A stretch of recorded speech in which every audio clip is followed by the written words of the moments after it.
Bonjour, mesdames et messieurs. Bienvenue à cette cérémonie de reconnaissance de la démarche D2 2021. C'est la 6e fois qu'on fait cette cérémonie-là qui sert à reconnaître la nouvelle attestation d'une entreprise ou d'une organisation à la démarche D2.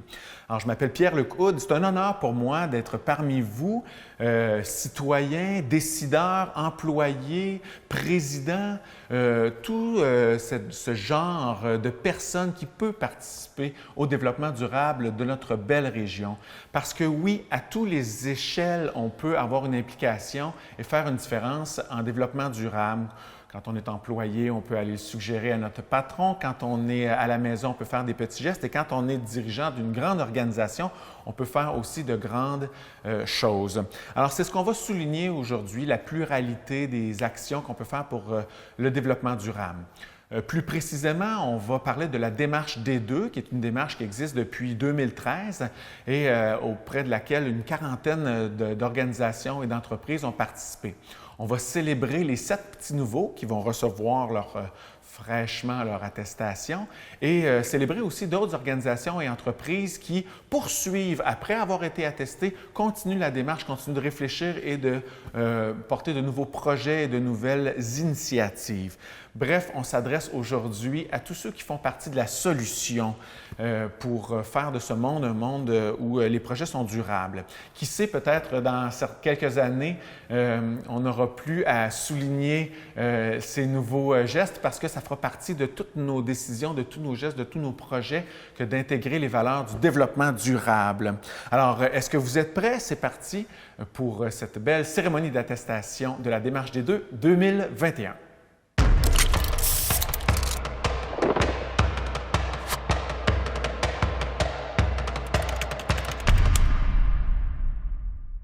Alors, on est en compagnie de M. André Bellavance, maire de Victoriaville. Bonjour, M. Bellavance. Bonjour, Pierre-Luc. Vous n'êtes pas que maire de Victoriaville, vous êtes aussi président de la CDEVR, la Corporation de développement économique de Victoriaville et sa région, n'est-ce pas? Tout à fait.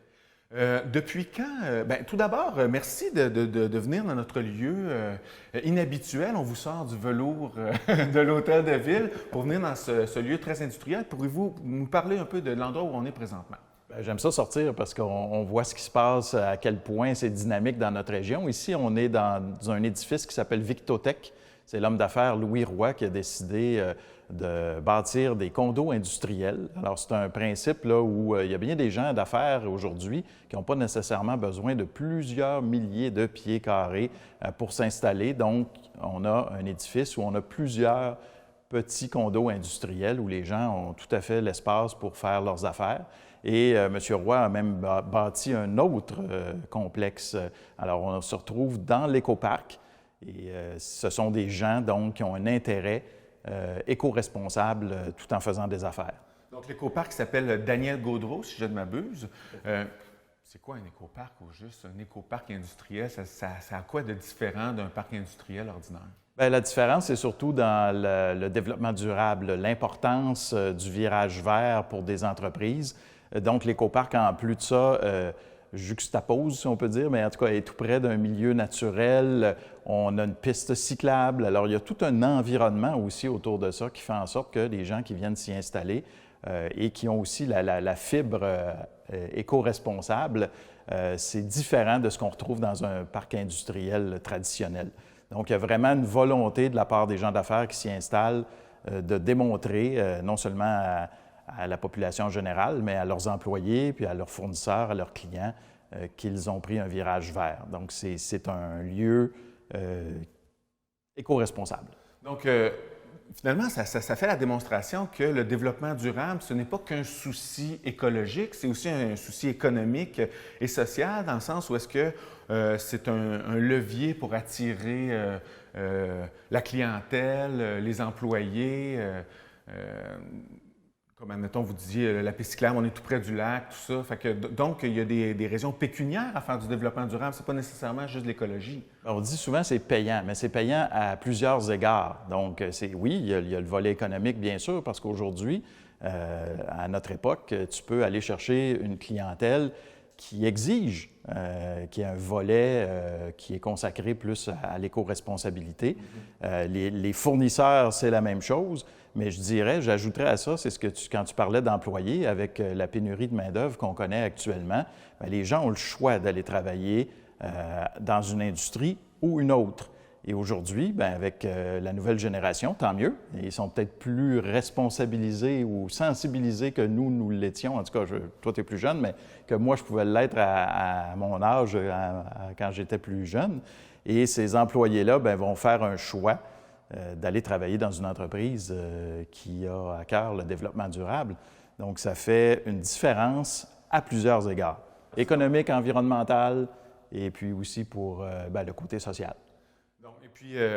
Puis dans le fond, puis c'est du développement aussi. La démarche des deux, c'est une initiative de la CDVR à l'époque. Quel était l'intérêt? Quel message on envoyait aux entreprises à l'époque pour adhérer, bien, à l'époque puis aujourd'hui, pour adhérer à cette démarche-là en conclusion? C'est en 2013 que la CDVR a instauré la démarche des deux. D'ailleurs, l'écoparc aussi date de cette année-là. Tout est dans tout. Quelle année extraordinaire! Puis tu vois derrière toi la pancarte, pour répondre à ta question, Pierre-Luc, c'est la raison pour laquelle la démarche des deux a été mise en place. C'est qu'on parle de prospérité économique, c'est exactement les avantages dont on parlait tout à l'heure, mais aussi du bien-être de la collectivité avec la protection de l'environnement. Alors c'est ça le développement durable. Le développement durable, il y a évidemment le volet très important environnemental, mais le développement économique et le développement social font partie aussi du développement durable, ce qui forme un tout. Alors, c'était la raison pour dire, en raison de notre, je dirais, notre ADN à Victoriaville comme berceau du développement durable, de dire ici, tout le monde devrait y adhérer. Puis le milieu économique y a adhéré. Quand tu penses qu'à Victoriaville, on a instauré le bac brun dans les années 90, et moi j'ai des collègues aujourd'hui à qui je parle qui sont en train de l'implanter dans leur municipalité, c'est juste pour te dire que vraiment ici, les gens ont adhéré rapidement à ce type de démarche-là. Donc, c'était une raison supplémentaire en sachant que c'est certain que aussi notre milieu économique allait certainement embarquer dans ce bateau. Bon, bravo. Merci beaucoup d'être avec nous aujourd'hui. Si vous permettez, on va aller plus en détail, plus en profondeur dans ce qu'est la démarche des deux, puis ses mécanismes avec Élodie Pornet, qui est conseillère en développement durable à la CDD. Merci, M. Bellavance. Merci à vous.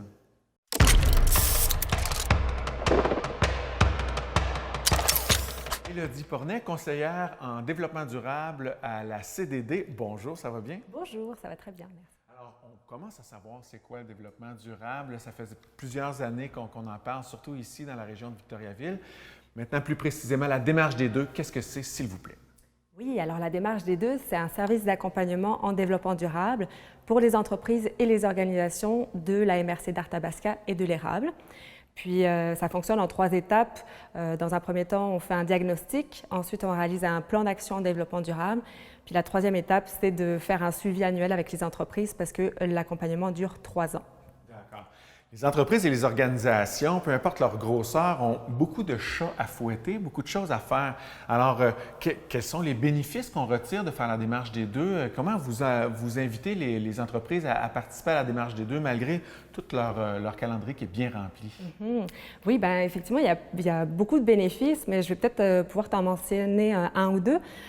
Donc, le premier bénéfice, moi, que je verrais, c'est que ça permet de réduire des coûts, de mettre en place des pratiques éco-responsables, permet de réduire des coûts, par exemple, en améliorant le bilan énergétique de l'entreprise.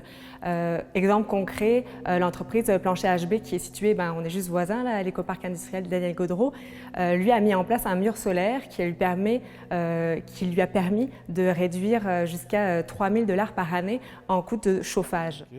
Wow, OK. C'est quand même considérable. Ça rembourse l'investissement quand même assez rapidement.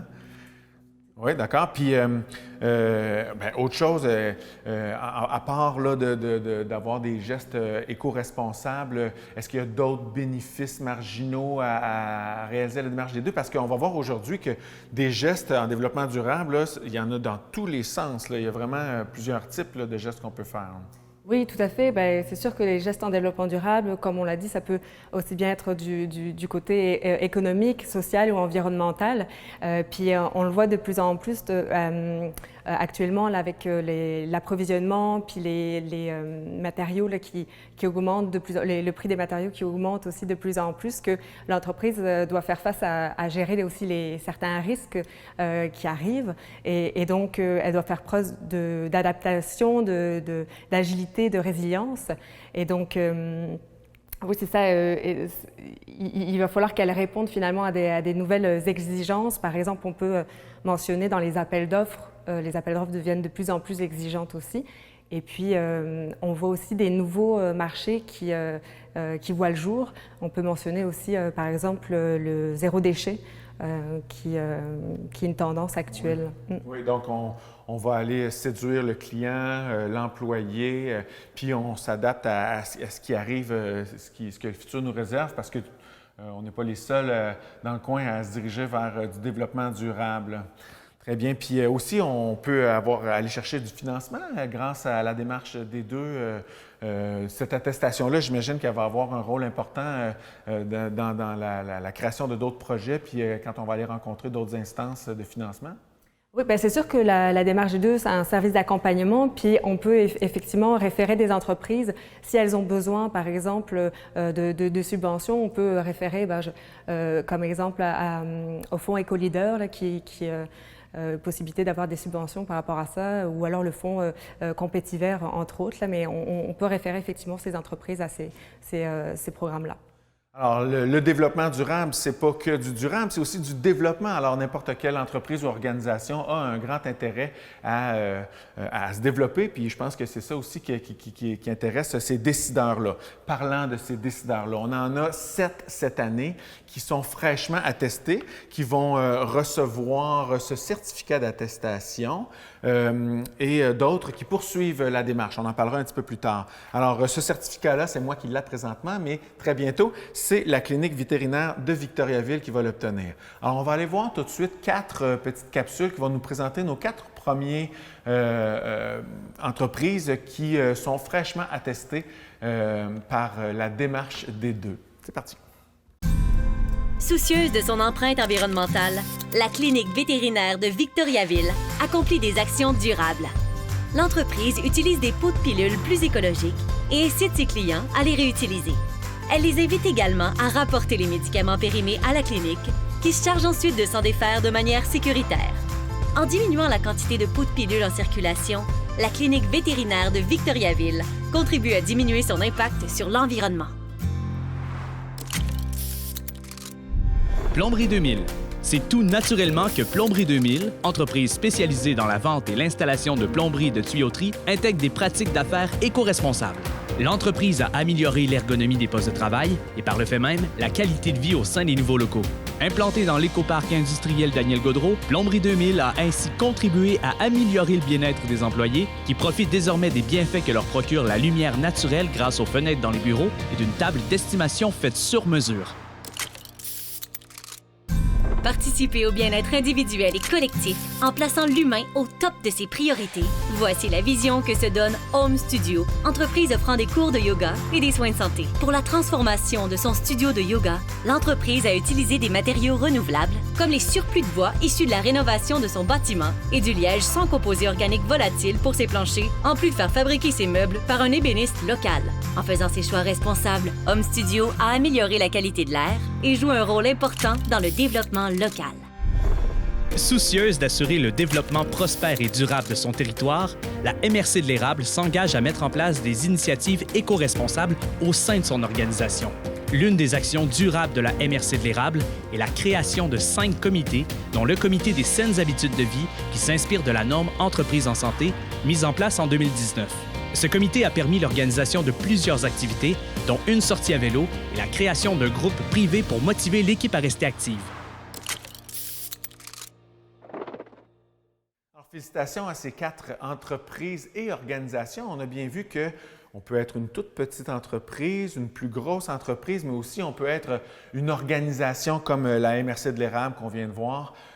pour réfléchir à ce développement durable-là en passant par la démarche des deux. On continue avec les 3 autres petits nouveaux qui reçoivent leur attestation là, très, très bientôt, immédiatement. En fait, on commence avec là où on est présentement, le complexe, c'est complexe à dire, le complexe Victotech. Alors, c'est parti. En construisant un condo industriel dans l'écoparc industriel Daniel Gaudreault, Complexe Victotech s'est assuré de concevoir des espaces locatifs adaptables à différents types d'entreprises. Le complexe Victotech offre à ses usagers un lieu attractif pour leurs employés grâce à l'environnement naturel de cette zone du territoire victoriavillois. Clinique regroupant des professionnels de la santé auditive, l'entreprise Audiologique accorde une grande importance à sa responsabilité sur le plan environnemental. L'entreprise a adopté de nouvelles procédures dans la dernière année afin de réduire de façon considérable sa consommation de papier. L'entreprise remplit désormais tous ses formulaires sur une tablette et archive de façon numérique tous les documents des patients. Audiologique estime réduire sa consommation annuelle de papier de 25 000 feuilles, soit une économie estimée à 6 cartouches d'encre par année. Elle sauve également sur les frais de déchiquetage. En termes d'économie, cela représente une somme de 1 490 $ par année. Faisant face à une demande éco-responsable plus accrue de la part de sa clientèle, l'agence de voyage réceptive Misa Tour International met en place de plus en plus d'actions durables. Un de ses bons coups concerne sa gestion de l'énergie. L'entreprise a remplacé son système de chauffage au mazout par un système de chauffage à l'électricité. Grâce à ce changement, l'entreprise Misa Tour International a diminué son empreinte carbone et a gagné en efficacité énergétique. Alors, félicitations à ces 7 entreprises et organisations qui sont nouvellement attestées par la démarche D2. Bravo! Alors, maintenant, écoute, tout le monde aime la tarte aux pommes, le développement durable, c'est super. Mais maintenant, ce que vous vous demandez peut-être, c'est comment ça se vit de l'intérieur? Est-ce que c'est fluide? Est-ce que c'est le fun? Puis qu'est-ce que ça amène de différent dans une discussion autour de la table dans une entreprise ou une organisation de participer à cette démarche-là? Alors, je pense que, Élodie, vous avez interviewé un de ces 4 attestés. Oui, tout à de ces fait. 7 attestés, pardon. Oui, on a réalisé un témoignage avec Marie-Ève Le Serre de la clinique audiologique pour qu'elle nous partage en fait son retour d'expérience de la démarche des deux. Bon, ben, allons voir ça tout de suite.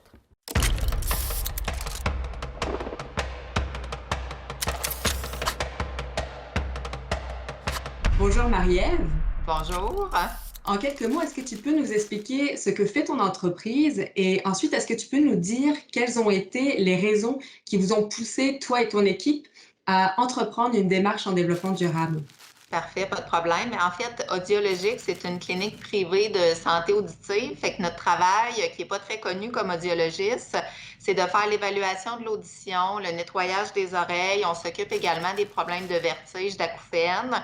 On a un volet industrie aussi, fait que mesure de bruit, dépistage auditif en industrie, puis également de vérifier là, comment les protecteurs auditifs sont bien insérés pour être sûr qu'on soit bien protégé. Audiologique, dans le fond, on a décidé de s'impliquer parce qu'il y avait des employés au sein de l'équipe qui étaient très axés sur le développement durable, fait qu'on avait un intérêt. Puis notre principale demande au début, c'était de réduire notre consommation de papier. Et là, ben ensuite de ça, tout a déboulé là, parce qu'on a fait plein d'autres actions en développement durable. D'après toi, pourquoi est-ce important pour une entreprise d'intégrer une approche en développement durable dans ses pratiques d'affaires?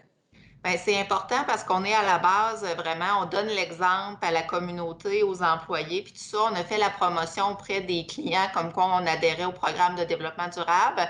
Mais avec le temps, je me rends compte qu'il y a des employés qui ont vraiment modifié certaines pratiques dans leur vie personnelle parce qu'on faisait des choses au bureau. Fait que je trouvais ça intéressant. Fait qu'il y a un rayonnement qu'une entreprise, même petite, peut avoir auprès de la communauté, ça, c'est certain. Puis, votre comité des deux à l'interne a effectué le processus d'accompagnement de la démarche des deux au cœur de la pandémie.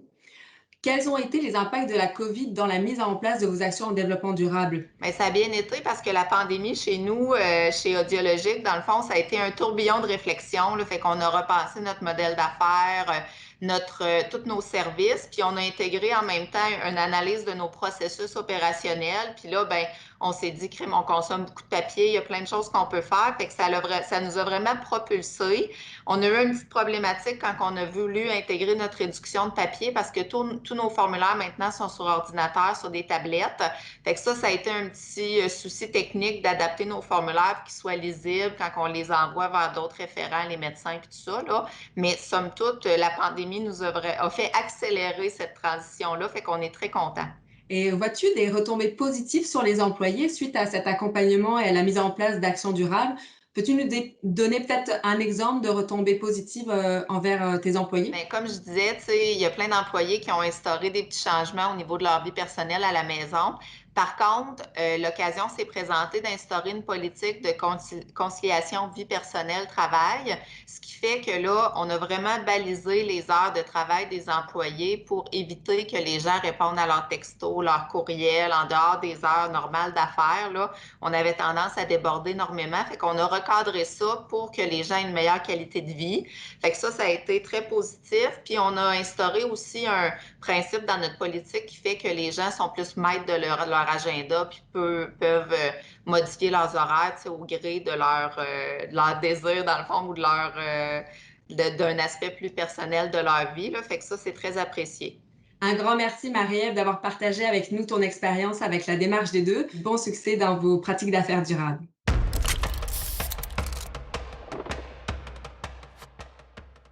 Alors, c'est très intéressant. Je suis en compagnie de M. Gaétan Lehoulier, qui est président de la SADC Arthabasca Érable. Bonjour Gaétan. Bonjour, enchanté. Bonjour M. Lehoulier.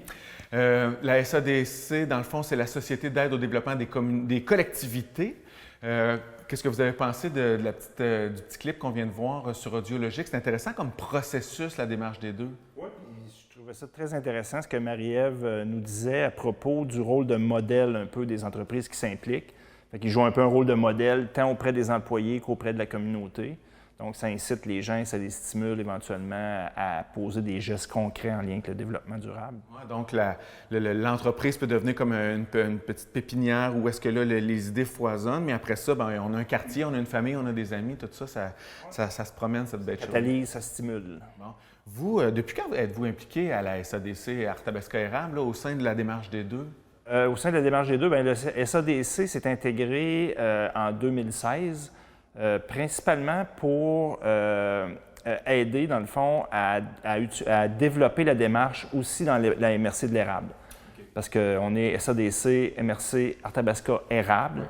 Donc, la corpo ici desservait la région d'Arthabasca.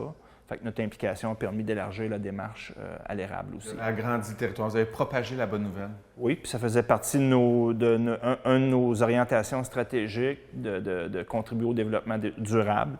Donc, ça a bien tombé, la mise en place de cette démarche-là, en collaboration avec la corporation. Je ne sais pas si tout le monde est au courant, mais dans la dernière année, il y a un petit phénomène qui est une pandémie. Je ne vous l'apprends pas. Les compagnies, les entreprises, les organisations ont eu à s'adapter. Est-ce qu'il y a eu des points communs entre l'adaptation à la pandémie et le développement durable? Bien, en tout cas, ce que j'ai pu observer, c'est certain que le travail à distance ou le télétravail a permis vraiment, comme grosso modo, de mettre en place des processus et des systèmes pour réduire le papier. Okay? Donc, les données sont numériques. Donc, on imprime moins de documents, on a plus des systèmes pour aller vers le zéro papier. Ce qu'on a pu voir aussi, peut-être éventuellement, la réduction des déplacements, fait en sorte que ça doit avoir contribué aussi. Mais si on regarde les gestes principalement des entreprises, je pense que la sensibilisation à l'achat local, okay, je pense que la plupart des entreprises ont vraiment se sont mobilisées vers l'achat local. Et finalement, ce que j'ai pu voir aussi, c'est si on regarde dans l'offre de restauration, donc pour réduire un peu l'empreinte écologique, on a vu que plusieurs commerçants et restaurateurs ont utilisé des emballages qui sont biodégradables ou en tout cas plus éco-responsables, on pourrait dire. Les entreprises, les organismes de la région peuvent aller vous consulter à la SADC pour développer, pour démarrer une entreprise, développer un projet, et puis pas seulement en développement durable, mais j'imagine que vous allez quand même, vous avez toujours cette idée-là en arrière de la tête du développement durable dans tous les projets que vous faites avec les entreprises qui vont vous consulter. C'est certainement que, en même temps qu'on a fait l'intégration à la corporation avec la Corporation de développement économique pour pouvoir déployer cette démarche-là, dans notre planification stratégique, on a intégré un programme de financement relié au développement durable à nos autres programmes de financement qui touchent autant là, le démarrage, la croissance, l'acquisition, la modernisation. Donc, si mon projet intègre les valeurs du développement durable, j'ai des chances d'obtenir plus d'argent, plus de financement, une meilleure aide? Oui, on a réservé, dans le fond, on a un programme dédié vraiment aux initiatives qui toucheraient le développement durable dans nos programmes de financement. Fait que, effectivement, que c'est un des angles dans lesquels on aime bien recevoir des projets puis supporter les gens à le réaliser concrètement. Bon, mais qui sait, puis peut-être avec le temps, mais tout développement, toute idée, tout projet, toute création intégrera ces valeurs-là. Ça va devenir tellement dans la culture que tout ça va s'intégrer naturellement. C'est le souhait. J'espère que, en tout cas, je pense que c'est bien parti. Puis, dans le fond, espérons que les gens soient stimulés et s'impliquent concrètement et activement. On a une réputation à soutenir de toute façon. Comme les participants qui ont participé à la démarche, d'ailleurs, là, que je félicite d'avoir... dans le fond, d'avoir intégré cette démarche-là permet vraiment je dirais, de passer à l'action avec des choses concrètes. Donc, c'est ça qui est intéressant aussi. Oui, parlant de concret, on a beaucoup d'exemples aujourd'hui. Là, on va voir dans notre émission là, à quel point là, ça touche vraiment, c'est tentaculaire, ça va vraiment dans toutes les directions, le développement durable, mais à chaque fois, c'est toujours pour le mieux. Merci beaucoup, M. Gaétan Lehouillier, président de la SADC Arthabasca Érable. Merci. Enchanté. Merci.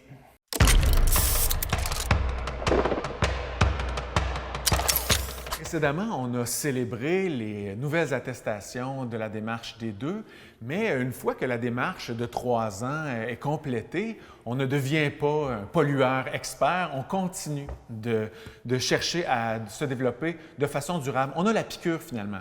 Là, on va vous présenter en compagnie de Jacinthe Roy, conseillère en développement durable. Bonjour Jacinthe. Bonjour Pierre-Luc.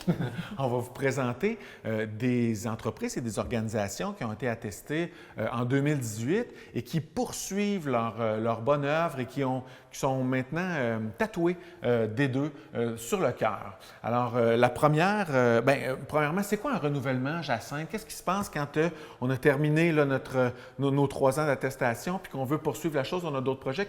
Comment que ça fonctionne?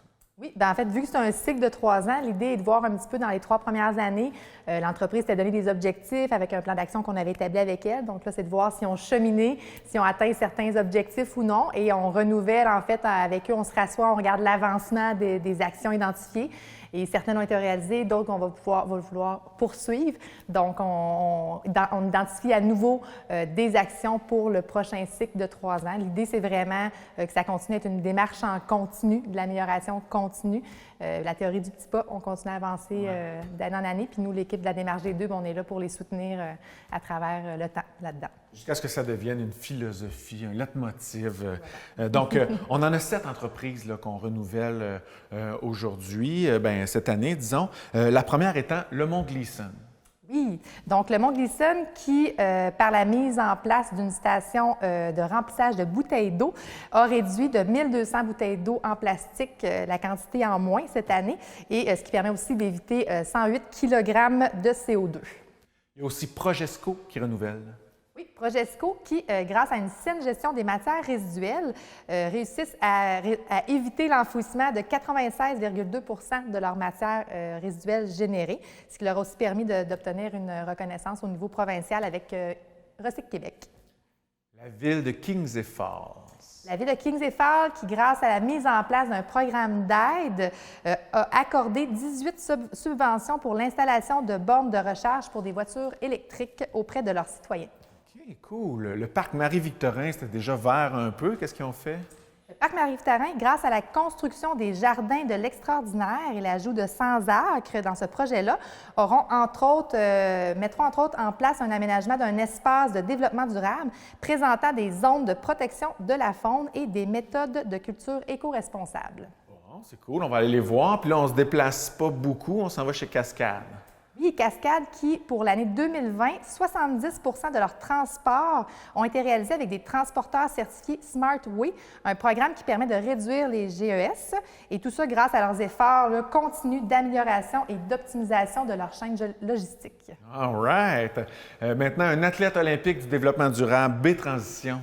B-Transition qui, en 2019, a lancé une plateforme web collective d'achat local avec la monnaie locale québécoise, tout ça grâce au marché B. Bon, alors, de la persévérance dans ces 7 organisations et entreprises-là. Félicitations à vous pour la continuité puis pour l'effort que vous mettez là-dessus. Tantôt, on a vu comment ça se passe de l'intérieur, une attestation, une démarche des deux. On pourrait faire la même chose maintenant avec le renouvellement d'une attestation. Oui, tout à fait. On va voir une entrevue, un entretien qu'on a eu avec la directrice générale de la ville de Kings-Eiffel qui va nous parler un peu de son processus dans la démarche des deux depuis déjà quelques années qui sont dans ce processus-là.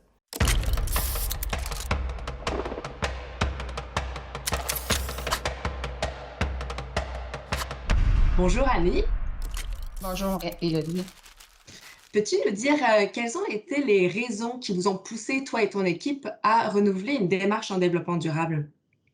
Bien, nous, ici, à la ville de Kings-Eiffel, on croit vraiment au développement durable et on est fiers de faire partie de la démarche des deux. Donc, c'est comme automatique aussi d'être avec Cascade comme leader ici aussi dans la ville, que la ville continue ses objectifs aussi, parce qu'on n'avait pas terminé tout ce qu'on avait entrepris dans la démarche des deux. Donc, ce qu'on veut, c'est vraiment toujours continuer nos objectifs. Si tu avais à nommer un impact positif qu'a apporté votre engagement dans la démarche des deux, quel serait-il à ton avis? Bien, moi, je trouve que dans les objectifs, justement, qu'on s'était fixés, on en a des plus grosses, mais on en a vraiment des tout petites qui vont toucher nos citoyens, les gestes de nos citoyens. Fait que je trouve que des petites subventions qu'on donne qui ont rapport avec l'environnement, avec le développement durable, pour moi, je trouve que c'est positif parce qu'on vient encourager les gestes de développement durable, mais chez nos citoyens. Fait que ça, c'est le positif là, que je trouve là, de notre démarche, là, de nos quelques objectifs, parce qu'on en a quand même beaucoup de réaliser et qu'on souhaite réaliser aussi. Puis, selon toi, qu'est-ce que ça prend absolument pour réussir une démarche en développement durable dans une organisation? Je crois que ça prend beaucoup d'implication de la part de tout le monde, que ce soit le conseil ou les employés. Tout le monde y croit. La démarche des deux, pour moi, c'est comme une planification stratégique, là. Même si on n'en a pas ici à Kingsley de planification stratégique, je pense que ça, pour nous, ça en est une. Donc, quand on arrive avec le conseil au budget, bien, on sort nos objectifs, puis ça va ensemble, là. Donc, mais l'implication de tout le monde est super important, sinon pas juste une personne qui peut y croire. Bien, un grand merci, Annie, d'avoir partagé avec nous ton expérience avec la démarche des deux. Puis bon succès dans vos pratiques d'affaires durables. Merci beaucoup.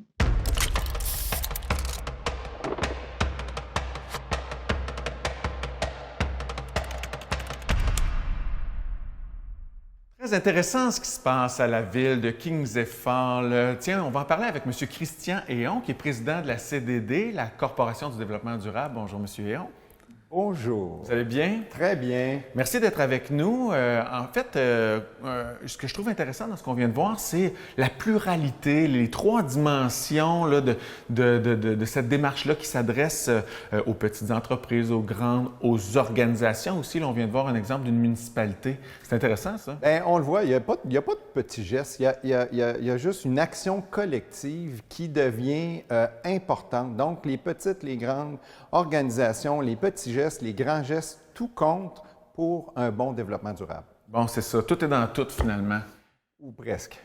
Parlant de ce qui est dans quoi, la démarche des deux a un peu déménagé. Elle est maintenant sous l'égide, elle est portée par la CDD. Maintenant, avant, c'était la CDVR qui était le porteur officiel de la démarche des deux. Maintenant, c'est chez vous que ça se passe à la CDD. Oui, tout à fait. Et, on est très contents. On est impliqué avec ce projet-là depuis 2016, mais là, maintenant, on est vraiment porteur. Puis, on a une belle équipe, là, Élodie Pornet et Jacinthe Roy, qui dirige cette démarche de main de maître. Absolument. C'est le fun d'avoir parmi notre communauté cette CDD-là qui s'occupe uniquement de développement durable. Il y a la démarche des deux là, au sein de vos actions, mais il y a plein d'autres choses aussi, là. Oui, mais comme je le disais, là, les petites et les grandes entreprises peuvent faire des gestes. Et même si on est en région, on a vraiment des services de grande qualité.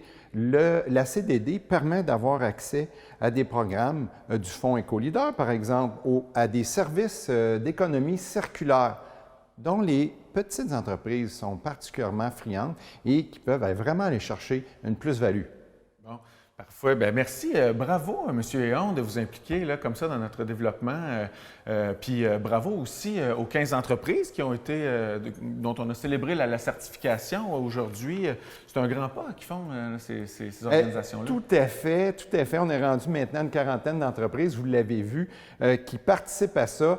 J'aimerais dire que ce sont des ambassadeurs pour le développement durable. Continuez, contaminez les gens. N'hésitez pas à nous contacter. C'est contacter la démarche D2 pour commencer. Vous n'avez pas commencé, que vous êtes intéressé. Vous allez voir, c'est pas si compliqué que ça quand on est bien accompagné. Non, c'est ça. C'est une démarche qui est intéressante parce que ça parle de développement, même si on focus sur la durabilité du développement, mais toute entreprise veut développer son organisation, puis c'est de ça aussi qu'on parle avec une optique durable. Tout à fait. Hein, voilà. Hein. Parlant de tout, tantôt, vous parliez des ambassadeurs. Tu sais, les organisations sont ambassadeurs, mais les employés aussi le sont. Tu sais, moi, je trouve ça vraiment intéressant à quel point les petits gestes sont importants, les grands gestes. Le propriétaire de l'entreprise doit être un leader là-dedans, mais des fois, ça vient d'en dessous aussi. Là, c'est les employés qui poussent. Tout à fait, tout à fait. Alors, si vous êtes employé, vous nous écoutez, n'hésitez pas à en parler à votre patron. Bon, voilà. Ça peut être une bonne porte d'entrée. Oui, absolument. Oh, c'est ça, vous allez devenir président quelques années plus tard, à avoir des bonnes idées comme ça. Dans le fond, c'est pas compliqué. Si on veut participer à la démarche des deux, on va sur le site web www.démarchedesdeux.com. C'est bien ça, je ne me trompe pas? Hein? Oui, c'est tout à fait ça. Je ne suis pas dyslexique. Bon, parfait. Donc, on vous invite chaleureusement à nous contacter et à suivre ce beau grand mouvement. Au nom de M. Christian Héon, en mon nom, à moi-même, Pierre Lecoude, merci beaucoup de votre écoute. Merci d'aller diffuser la bonne nouvelle. Soyez des apôtres du développement durable et trouver des bonnes actions à réaliser. C'était ma conclusion de la cérémonie de reconnaissance de la démarche des deux 2021. Bravo aux entreprises, aux organisations, aux petits nouveaux comme à ceux qui poursuivent encore pour plusieurs années cette belle réflexion du développement durable. Merci, M. Héon.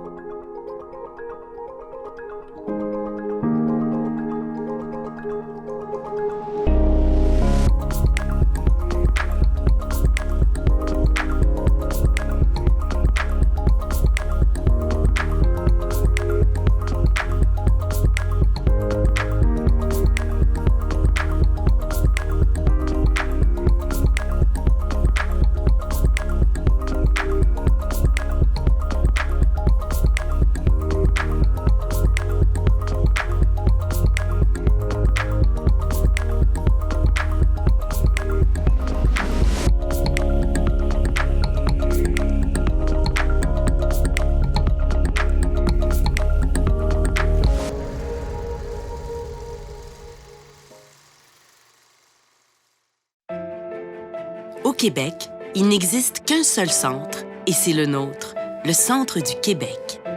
Une région vivante et accueillante, un coin de pays où il fait bon vivre. Une région qui fait la fierté de nos parents et le bonheur de nos enfants. Ici, on ne reste pas les bras croisés, on ne fait pas que parler, on agit. Nous sommes des entrepreneurs dans l'âme, Et entreprendre, ça veut dire se retrousser les manches ensemble pour faire aboutir les choses. Nous sommes la plus jeune région administrative du Québec. L'avenir nous sourit et toutes les possibilités se retrouvent autant ici que là. Le potentiel est partout, aux quatre coins de ce petit pays. Ici, on se tient les coudes serrés. Notre plus grande richesse, c'est elle, c'est lui, ton frère, ta mère, ton cousin, ta collègue. Ici, nous sommes tricotés serrés, mais nos portes sont grandes ouvertes pour laisser entrer le vent frais et les idées nouvelles. Elles sont ouvertes aux gens d'ici et d'ailleurs, parce que le désir de s'épanouir n'a pas de nationalité. Il est ancré en nous tous. Ici, on tend la main vers l'autre. La communauté coule dans nos veines. Ici, on a développé l'industrie manufacturière. Ici, on a fait prospérer l'industrie laitière. Ici, on transporte le Québec au complet. Ici, on fait bouger les choses.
Ça fait maintenant 2 ans que je suis bénévole ici.